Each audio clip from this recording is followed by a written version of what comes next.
so much for joining us during this momentary distraction of simple amusements and magic.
Well, good morning, everyone. Welcome to Faust Company. I'm glad that some of you are out there joining us today, and I could see you all. At least I can see that there are a couple people out there. But good morning. I hope your Friday is off to a good start. We have a good show for you today, and I do hope you have the time. So stick around because our guest is waiting in the green room, and I can't wait to introduce him to all of you. And thank you once again for this momentary distraction of simple amusements and magic. What I would like to do, ladies and gentlemen, is actually talk about a curio. And a curio has been something of a staple here at Faust Company, and also a place to share these wonderful things. Obviously, you can see that there are many things in the background that offer some story or curiosity. But what I would like to do now is show you a specific curio that was given to me. And if you don't know what a curio is, take a look at this.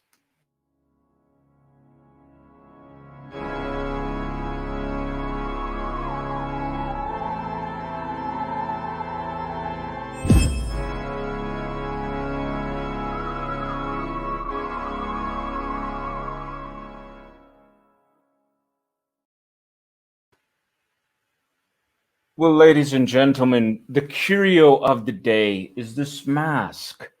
Now, I can tell you so much about how mass has influenced my own life, just in terms of performance in art and expression. But this specific mask was given to me specifically to be part of the parlor that you see behind me and part of the curiosities here.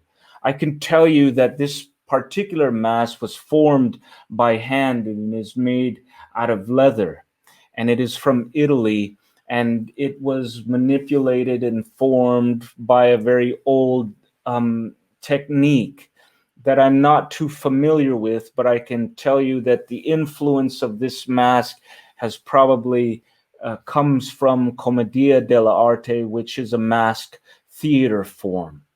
Now, if you enjoy masks, you will know that they date back to human antiquity, and they resemble different metaphors and symbolisms, which includes magic and healing and medicine and also theater. But this specific mask was given to me by a previous owner, and his name is Jeff McBride. Jeff gave this to me because he wanted people to be inspired by it, and thus I was inspired by this particular mask. He had given a little message on the back here, and for people who know me, they know that he is a teacher for me and also a mentor. And if you are a magic connoisseur, you too probably understand what a mask for him has done for his life. And we wanted to highlight this mask and say thank you to Jeff for contributing such a wonderful piece of art to our parlor. So, ladies and gentlemen, this is our curiosity for today. And I do hope all of you have enjoyed that. And so, without further ado, I do hope you guys are ready for our next guest here. I've actually been trying to get this performer to come on for quite some time, and we finally have him here, and I'm excited because what you are about to see is peculiar magic in its finest form.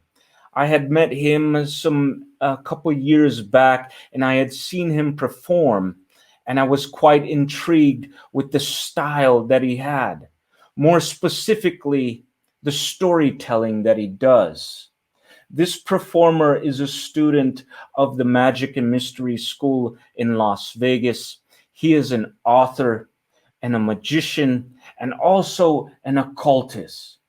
So please, ladies and gentlemen, welcome a DHP Gastelum.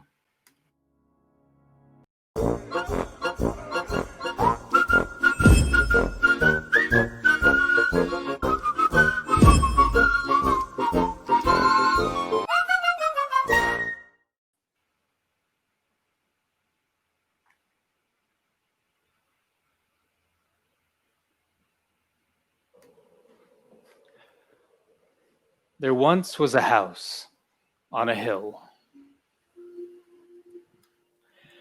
It's not there anymore. No. All that remains are memories and a key.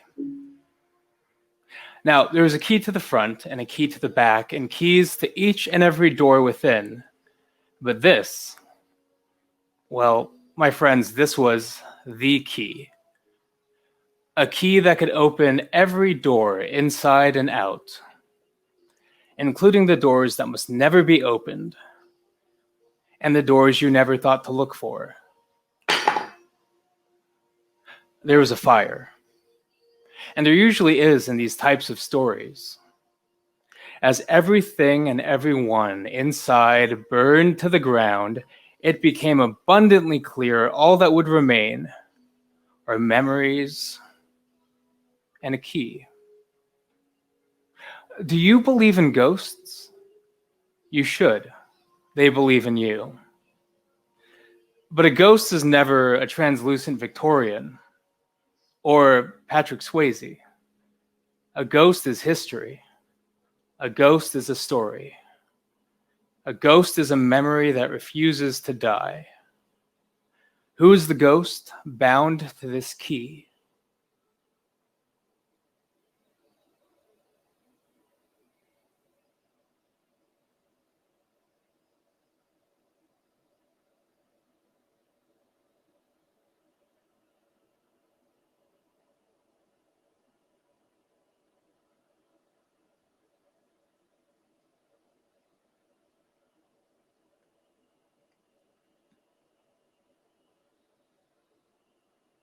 The ghost of a house on a hill, which burned to the ground, succumbing to ash, which blew away in the wind.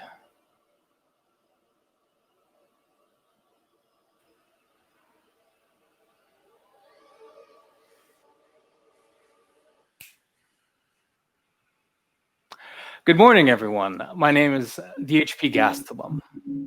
And if I'm being honest, part of being a magician, it's trying to answer the bigger questions of our world.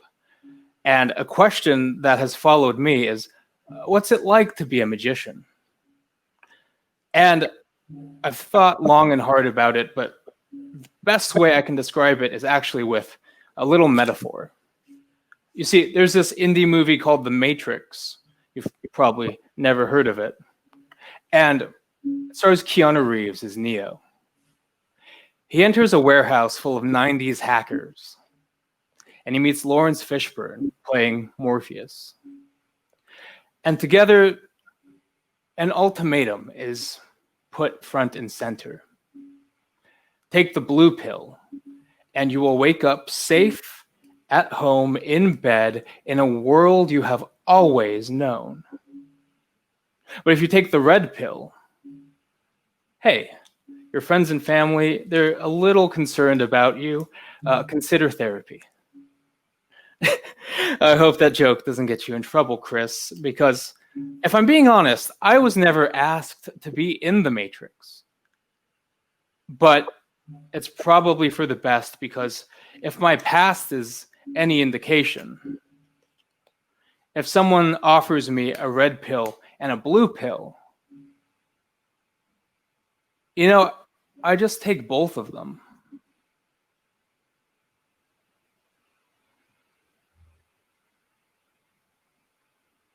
You guys see it too, right? It's not just me. That has definitely happened before. But life as a magician is a beautiful conundrum, a paradox, because you are both in front of and behind the curtain. The more you learn, the less you know. And sometimes that tumble down a rabbit hole is devastating. Destructive, even. But the best way I can describe being a magician is that it's honestly, truly bizarre. Well, I have one more for you, and then we'll start the conversation. Chris, do you mind helping me out with this next one? Yeah, absolutely. Thank you, friend. This has been my favorite trick since I was a kid. I saw it first in Hollywood Magic, which doesn't exist anymore, but was an amazing shop. And it's called the world's most interesting card trick. Do you know why they call it the world's most interesting card trick? I do not. Because magicians are narcissists.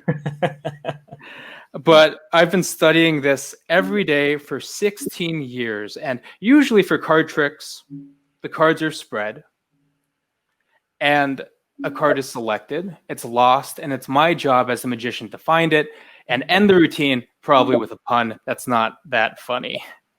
But this is the world's most interesting card trick. So, Chris, I'm going to just riffle through the cards just like this and say stop somewhere in the middle. Stop. Right here? Yes. Wonderful. So, we're just going to use the top 4 cards. That's 1, 2, 3, and 4. Let's see how you did. Okay, so we've got the Ace of Diamonds. Very good. And the Ace of Clubs. And, oh my. Oh. 4 aces. That's really good. Yeah. But it's the world's most interesting card trick. It doesn't stop here. When you do this routine for 16 straight years, you hear every theory on how it works. Threads, magnets. Someone said holograms. Yeah. That's in the budget. But the craziest theory I've ever heard was that this is true. I could have 3 cards in this hand and 1 card in this hand, and a card goes up my sleeve and across my chest and down this sleeve. Oh. And just like that. Wonderful. Now, Chris, spades or clubs? Spades. Spades? Yes. You sure? Yes. Awesome. Just checking. Now, the last one is tricky because it has to travel alone. Okay. The Ace of Clubs. So I'm going to take the Ace of Clubs and leave it just right there. Okay. And make that ace jump from the table to my hand. Watch. And just like that, the Ace of Clubs jumps. Wonderful. Now, the world's most interesting card trick, it doesn't end with a pun, but I want to let you know that there is a punchline. Oh. Thank you very much. Wonderful. Wonderful. DHP, thank you so much for sharing your unique style of magic. And, the very first thing that really comes across my mind is that you're a storyteller. Is that accurate to say? It is. I am not a very technical magician, but Eugene Berger was probably my biggest influence in that people care more about the story than what they're seeing. It's the experience, really, that matters. Absolutely. And I think I definitely feel that emanating from the type of magic that you do. And I really enjoy that. And that's partly why we have you here today. Now, I understand. Can I ask you this question, DHP? Absolutely anything. How would you describe your magic? I know I just described it the way I kind of see it, but how would you describe yours in particular? Over the years, it's definitely changed. And I think the style I've settled on is when people see me work, I want them to feel like they stepped into an episode of The Twilight Zone. Wonderful. It's an uncanny reality. Yes. It's close to ours, but there's something just a little off. Well, I really appreciate it because definitely those are my influences. I grew up on the Twilight Zone, so I definitely understand the aesthetic that you're trying to get. And I love the presentation, the mystery. And I think people out there, you'll see a couple of people commenting and leaving threes. Obviously, they are, feeling the same, and I really appreciate them commenting and appreciating your style of magic. Now, DHP. Now, I have to ask you. You've been working at this art form for many years. What have you done to somewhat refine your style of magic or just your performance in general? What have you done to kind of take it to that next level? For me, it's all about pushing what I'm comfortable with. Yeah. I think if you're always challenging yourself, you're never bored. And also performing in unconventional spaces. I Right. used to do security for the Rocky Horror Picture Show, and I would go through the entire line doing strolling magic. And Wow. I got some time to practice, and I would also tell people in charge of cast to say, hey, this person's a little drunk or this person's being aggressive. I would watch out. Yeah. Just keep an eye on them. So just constant performing is what she did. I think that's great advice for people out there, especially people who are looking to perform magic or start performing magic. Now, we had a discussion earlier, DHP, that you have a disability, and I wanted to highlight that as well, if you don't mind talking, because I think I identify with that as well. There was a point in my life where I was diagnosed with cancer and was diagnosed with a Parkinsonian tremor that prevented me from doing any sort of skill set like magic. And I know you've overcome it or at least are working with it. It's amazing that you can move very smoothly on stage. Could you share a little bit about that? So, of course, I have a condition called tardive dyskinesia, which is a movement disorder very similar to Parkinson's.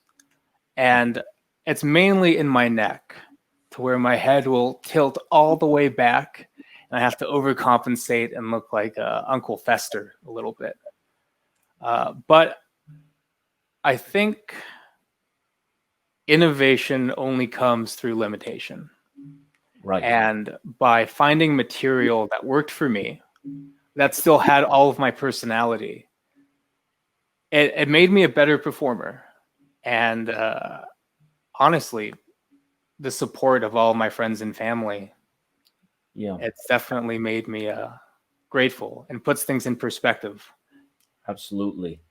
The fact that you are able to, well, you're right. The limitations sometimes can show and push your ability to something beyond you yourself can expect. And I think I see it here. I'm sure many people out there are seeing it as well. had you not mentioned that to me, I probably wouldn't have noticed that you had any sort of movement disability or anything like that. So I commend you because it shows that you have put love and passion into this art, which I appreciate so much. Thank you. Now, on the topic of magic, when you perform, what do you hope your audience will get once they walk away from your performance? In an ideal setting, as soon as we're not talking, I always love the image of two friends looking at each other like, hey, that just happened, right? But I want them to leave with a story. Yes. And whether that's the story I tell through the routine, or a story of like, hey, I was in a bar in Koreatown and this random guy walked up to our table, did close-up magic, and I don't think anyone else noticed him. I love that. I think, the constant theme here in the discussion is stories. Yes. And which clearly shows you are a storyteller, and it shows in your magic, which leads me to ask you about your writing. You mentioned that you are a writer. I know you write comic books. Could you touch on some of your works with writing? Of course. I love comic books. It's something that I decided to get into at a young age.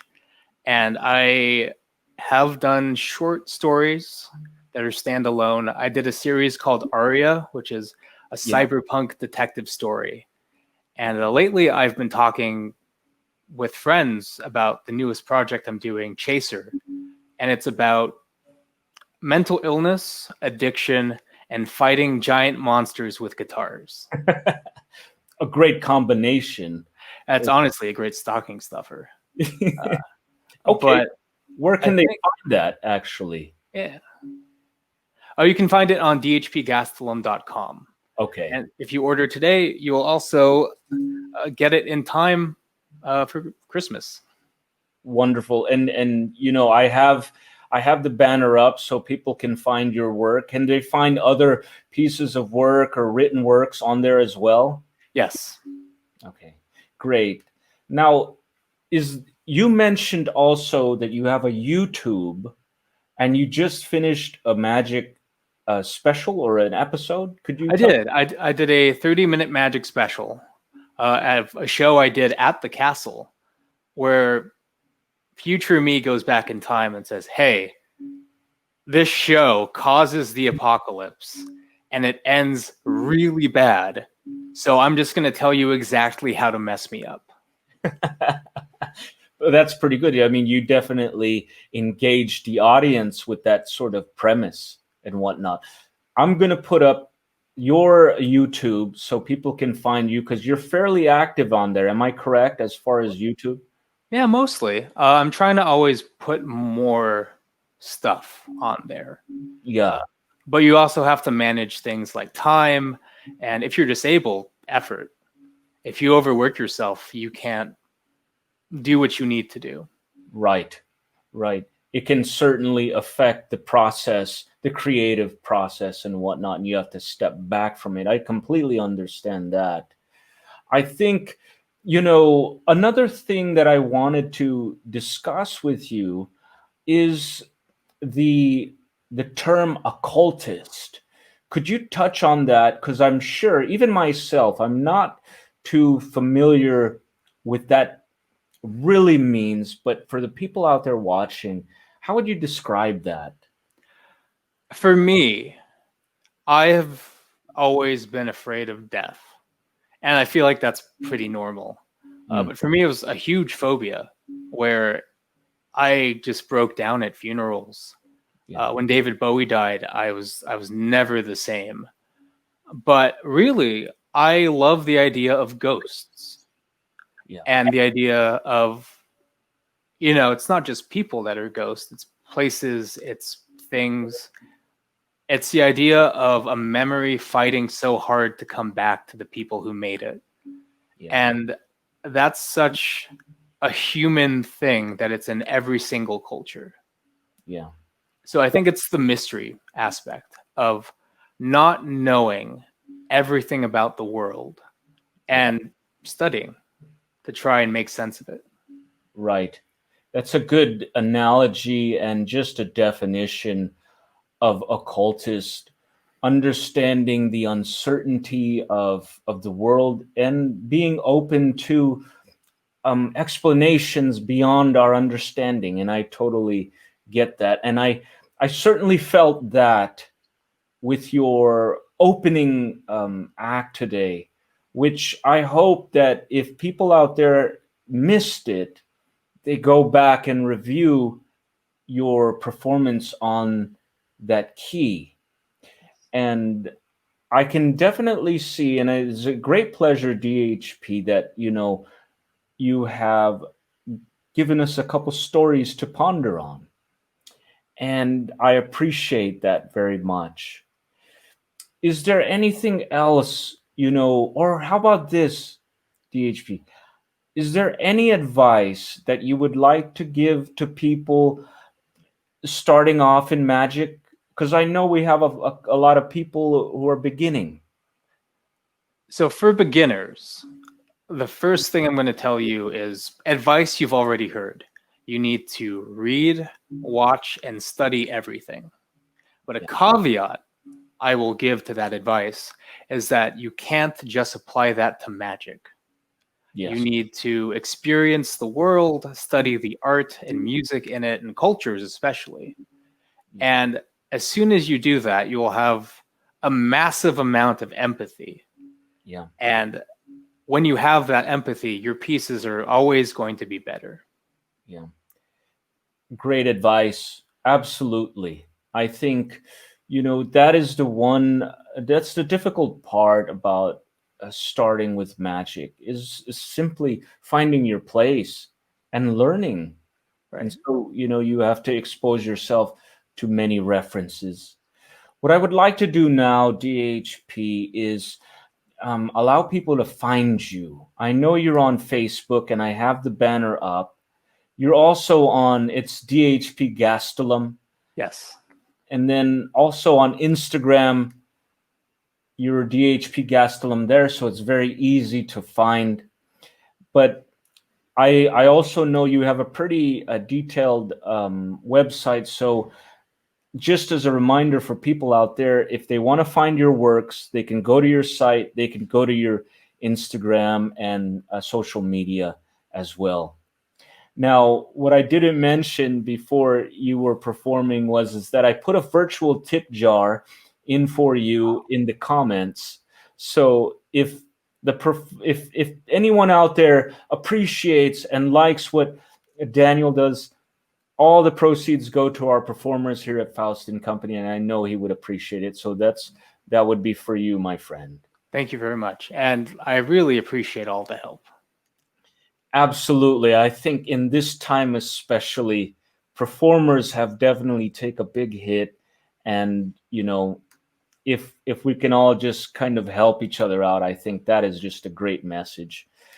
I'm looking at the comments now, and I can tell you, I know some of the familiar faces on here, and I can tell you that there are a lot of people watching you right now from all over the parts of the world and in the United States. So I appreciate that with everyone.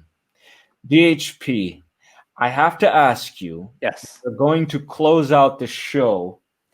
And first off, I want to thank you so much for joining me here at Faust Company and sharing your magic. That is an honor for me, and I'm glad I finally got you on here. Please, Daniel, or could you give us a last minute thought as we close out the show? Last year, I decided on a daily goal of mine. And I'd like to think that I haven't missed a single day. And the goal is something that we as magicians should do, but also people in general. And it's this: you need to help one person a day. That's it.